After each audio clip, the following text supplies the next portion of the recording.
Ignatius of Antioch wrote about the assembly in Ephesus under Onesimus. Under Onesimus, the assembly focused on orderly conduct, truthfulness, and freedom from heresy. The problem was, in doing that, they stopped loving the brethren.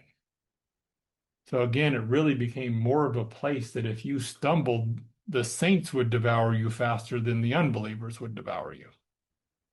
And that's not an appropriate thing for the church. Now, we do actually need to deal with heresy. We don't allow heresy, but we do it in a way that edifies, that builds, and not in a way that tears people down. By the early second century under Polycarp, the assembly was really completely lost at this point.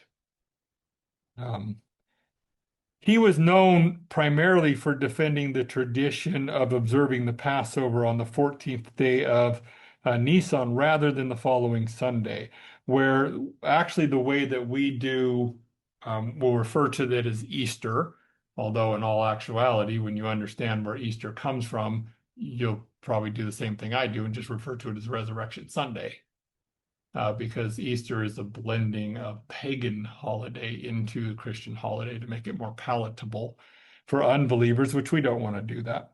But it really started in the West, the influence in Rome and the Roman Church were like, well, we're going to celebrate the resurrection of Christ on the Sunday after the Passover, after the Nisan, which is what we do now. Well, of course, Polycrates, he very much stood against that. He's like, no, we're going to keep the tradition, and again, being very strict.